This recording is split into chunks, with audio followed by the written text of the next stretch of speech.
2001 से लेके धर्म परिवर्तन का ये चल रहा है मसला।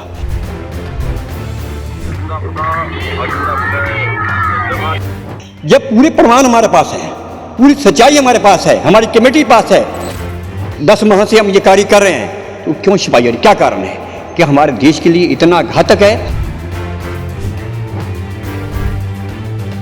जब ईसाई नहीं बने हो तो 1000 आदमी बैठने की आप चर्च क्यों बना रहे थे? क्या आप ISI से आतंकी को बैठाना था?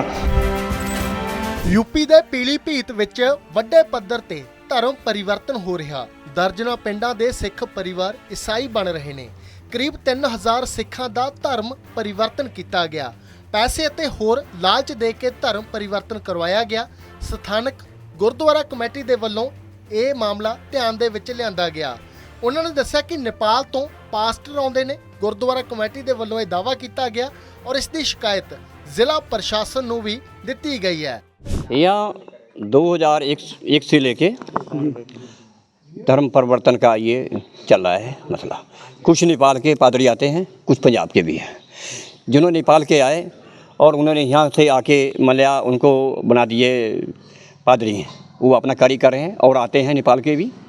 और दूसरा भी ये बात है कि हम परेशान इसीलिए हैं कि बातें सच्चाई को छिपाने के जो कार्य हो रहे हैं, जैसे ये टाटरगंज की बात अभी आई है कि ये यहाँ से ईसाई नहीं बने, जब पूरे प्रमाण हमारे पास हैं, पूरी सच्चाई हमारे पास है, हमारी कमेटी पास है, और 10 माह से हम ये कार्य कर रहे हैं, तो क्यों छिपाई? क्या कारण है कि हमारे देश के लिए इतना घातक है कि अगर ये सच्चाई नहीं आई, नहीं ये लोग समझ पाए, तो हमारे देश के लिए बहुत बड़ा नुकसान हो सकता है। दूसरी बात यह है कि हम 10 माह से लगे हैं, 6 माह से हमारे साथ में कृपाल सिंह जग्गी नखलऊ से जुड़े हैं।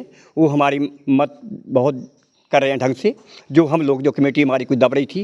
क्यों कि हम यहाँ से लोकल गरीब आदमी भी हैं, कार्य तो कर रहे हैं, परेशान हैं। दूसरा ये है कि इनका एक लोगों का गढ़ बढ़ चुका है। जैसे 1000 आदमी, 500 आदमी, दुश्मन से एक आदमी से बहुत बुरी होती है। हमारे ऊपर निशाने लगे हुए हैं गोलियों के भी। क्यों कि ये कार्य क्यों कर रहे हैं? और पैसे के बल में सब कुछ हो जाता है। कुछ ऐसे भी हैं जो पैसे बिक जाते हैं। मैं बात क्या खोलना है, तो कहने का मतलब ये है, हमारे देश के लिए और हमारे ये जो ग्राम हमारे हैं, इसके लिए हर रूप से अगर सरकार तो कार्य कर रही है, बल्कि उनके पास सच्चाई नहीं पहुंचेगी तो क्या कार्य करेंगे? हमारा ये था कि ये आगे ये बात पहुँचानी, हम पहुँचा रहे हैं। ਇਹ ਤਸਵੀਰਾਂ ਪੀਲੀਭੀਤ ਜ਼ਿਲ੍ਹੇ ਦੇ ਇੰਡੋ ਨੇਪਾਲ ਸਰਹੱਦ ਦੇ ਨਾਲ ਲੱਗਦੇ ਪਿੰਡਾਂ ਦੀਆਂ ਨੇ। ਇੱਥੇ 1956 ਦੇ ਵਿੱਚ ਪਾਕਿਸਤਾਨ ਛੱਡ ਕੇ ਆਏ ਸਿੱਖ ਭਾਈਚਾਰੇ ਦੇ ਲੋਕਾਂ ਨੂੰ ਵਸਾਇਆ ਗਿਆ ਸੀ। ਇਲਾਕਾ ਨੇਪਾਲ ਦੇ ਨਾਲ ਲੱਗਦਾ ਹੈ। ਕੁਝ ਕਦਮਾਂ ਦੀ ਦੂਰੀ ਤੇ ਨੇਪਾਲ ਦੀ ਸਰਹੱਦ ਹੈ। ਇੱਥੇ 12 ਪਿੰਡਾਂ ਦੀ ਆਬਾਦੀ ਦੇ ਵਿੱਚ ਲਗਭਗ 100% ਸਿੱਖ ਨੇ, ਜਿਨ੍ਹਾਂ ਦੀ ਗਿਣਤੀ ਲਗਭਗ 22000 ਦੀ ਹੈ। 90% ਲੋਕ ਝੁੱਗੀਆਂ ਦੇ ਵਿੱਚ ਰਹਿੰਦੇ ਨੇ। ਇੱਥੋਂ ਦੀ ਗੁਰਦੁਆਰਾ ਕਮੇਟੀ ਨੇ ਲਗਭਗ 3000 ਲੋਕਾਂ ਦੇ ਧਰਮ परिवर्तन ਦੀ शिकायत जिला प्रशासन ਨੂੰ ਦਿੱਤੀ है। तो ये जो मामला चल रहा है धर्मांतरण का काफ़ी दिनों से, इसमें काफ़ी हमारे सिख भाइयों को कन्वर्जन किया गया, जो कि यहाँ सबसे बड़ी बात है कि यहाँ के लोगों की आर्थिक स्थिति बहुत कमज़ोर है। बाढ़ प्रभावित क्षेत्र है, बाढ़ आती है, हर साल फसल की क्षति हो जाती है, गरीब तबके के लोग हैं। तो नेपाल से जो आते हैं प्रोटेस्ट जो आते हैं, ये इंडिया में आके धर्म परिवर्तन करवाने का काम किया है। जो अर्जुन दास पादरी था, पहले उनको ईसाई बनाया। सर ये बताइए कि 12 गांव आपके लगे हुए हैं नेपाल सीमा से। दूसरी बात यह है कि इन 12 गांव में कितनी आबादी है और कितने अब तक के कन्वर्ट हो चुके हैं, और इसके लिए क्या कर रहे हैं आप? लगभग 20 से 22,000 आबादी है। लगभग 3000 का आंकड़ा हम दे चुके हैं, 2.5 से 3000 का, और हम लोग उसकी सूची भी तैयार करवा रहे हैं।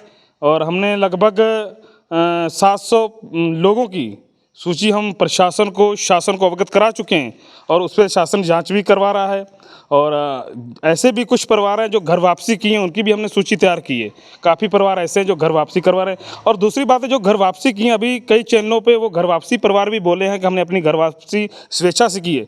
आज ही मुझे सुनने को मिला है कि रात में उनके यहाँ पादरी पहुँचे हैं और उनको धमकाया, यदि तुम चैनल के सामने बोलोगे या कोई हमारी खबर ऐसी बताओगे तो हम तुम्हें जान से मरवा देंगे, तुम्हारे बच्चों को मरवा देंगे। तो ऐसे भी धमकियाँ आ रही हैं। सर ਜਾਂਚ ਦੇ ਵਿੱਚ ਲੋਕਾਂ ਦੇ ਘਰਾਂ ਵਿੱਚ ਈਸਾਈ ਧਰਮ ਦੇ ਗ੍ਰੰਥ ਅਤੇ ਨਿਸ਼ਾਨ ਮਿਲੇ ਨੇ। ਪਤਾ ਲੱਗਾ ਕਿ ਕਮਜ਼ੋਰ ਆਰਥਿਕ ਪਿੱਠਭੂਮੀ ਵਾਲੇ ਲੋਕਾਂ ਨੂੰ ਸਿੱਖਿਆ, ਇਲਾਜ, ਸਰਕਾਰੀ ਸਹੂਲਤਾਂ ਘਰ ਬਣਾਉਣ ਦਾ ਲਾਲਚ ਦੇ ਕੇ ਚਰਚ ਦੇ ਵਿੱਚ ਲਿਜਾ ਕੇ ਬਾਈਬਲ ਪੜ੍ਹਾਈ ਜਾਂਦੀ ਹੈ ਔਰ ਉਹਨਾਂ ਦਾ ਧਰਮ ਪਰਿਵਰਤਨ ਕਰਵਾਇਆ ਜਾ ਰਿਹਾ ਹੈ।